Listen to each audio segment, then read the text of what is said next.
యుద్ధం జరిగేదేమో ఎక్కడో, కానీ దాని ప్రభావం మాత్రం ఇక్కడ అన్నట్టుంది ఇప్పుడున్న కష్టకాలం.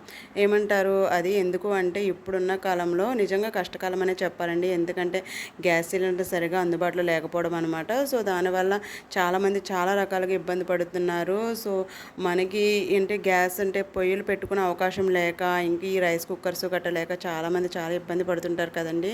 సో అందుకే దేన్ని ఎప్పుడూ కూడా ఈజీగా అంతలా తీసి పడేయకూడదు అనమాట. ఎప్పుడు ఏ అవసరం అది వస్తువైనా మనిషి అయినా ఎవరు అవసరం ఎప్పుడు వస్తుంది ఎవ్వరని చెప్పలేమండి. సో నాకు రీసెంట్గా అయితే ఈ చేదు అనుభవం అయితే ఎదురైందనమాట. నాకు ఇంట్లో కూడా గ్యాస్ అయిపోయిందండి. ఏం చేయాలో అసలు వైను లేదు. సో నేను ఒకప్పుడు యూజ్ చేయకుండా ఎందుకు పనికిరాదని పక్కన పడేసిన ఈ కరెంట్ కుక్కర్ అయితే నాకు యూజ్ అయింది. మంచిగానే ఉంది. కాకపోతే ఏంటంటే ఇంక ఇందులో తినకూడదు అంటున్నారని చెప్పేసి నేనైతే టోటల్గా మూట కట్టేసి అయితే పక్కన పెట్టేశాను. కానీ నాకు రీసెంట్గా ఇంక ఈ గ్యాస్ లేని కష్టకాలంలో నాకైతే మాత్రం చాలా బాగా హెల్ప్ఫుల్ అవుతుందండి.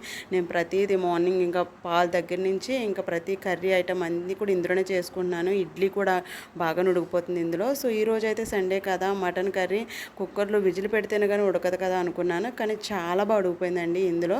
చాలా బాగా చూసారు కదా ప్రాసెస్ అంతా ఎలా చేశానో. చాలా బాగా ఉడికిపోయింది. ముక్క కూడా చాలా స్మూత్గా ఉడికింది. టేస్ట్ కూడా చాలా బాగా వచ్చిందండి. నేను చాలా షాక్ అయ్యాను అనమాట. చాలా బాగా యూజ్ అయింది. అందుకే ఎవరు అవసరం ఎప్పుడు వస్తుందో ఎవ్వరని చెప్పలేము. అందుకే మాట అయినా లేకపోతే వస్తువైనా చాలా పొదుపుగా చాలా నీట్గా వాడాలన్నమాట.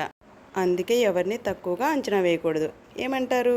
మరి మీరు ఇంతేనా? మీరేం యూజ్ చేస్తున్నారో నాకైతే కామెంట్ చేయండి. వీడియో నచ్చితే లైక్ చేయండి. Bye bye.